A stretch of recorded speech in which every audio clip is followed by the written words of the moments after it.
Ko po piniling manahimik. Bakit? Kasi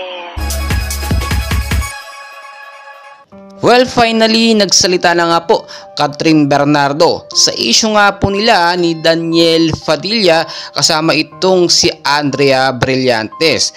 Well guys, alam naman natin na very hot issue sila sa lahat ng social media at pinag-uusapan nga po ang break up di umano nitong si Catherine Bernardo at ni Daniel Padilla, which is officially totoo nga po talagang nangyari. So ano nga po ba yung pinaka main reason kung saan po nagsimula etong issue nilang tatlo? Well guys, alam naman natin at sa mga nakakaalam na ang unang boyfriend nga po ni Daniel Padilla ay walang iba kundi si Catherine Bernardo. Since high school pa po ay magkakilala na talaga sila. And then alam naman natin itong si Andrea Brillantes naman ay very close na close dito kay Daniel Padilla.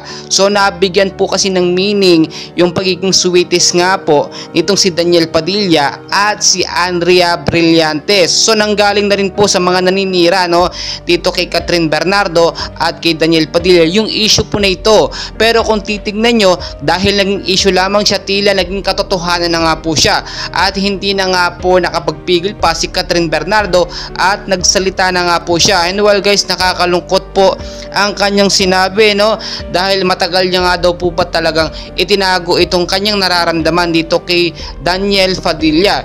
And then recently alam naman natin talagang kaselos-selos yung mga nangyayari. Dapat nga daw po kasi ayon kay Catherine Bernardo ay dapat ilimit po ni Daniel Padilla ang kanyang pagiging sweet sa lahat po ng mga babae. Kasama na nga po dyan si Andrea Brillantes. And kung sasabihin ko po sa inyo na third party ang isang reason, ay totoo po talagang third party. Etong si Andrea po kasi alam nyo naman, mabilis pong mahulog ang loob kani-kaninong mga lalaki at napatunayan at nakita na po natin yan noon. So hindi po talaga natin maitatanggi na itong si Daniel Padilla ay lalaki lamang natutokso din po.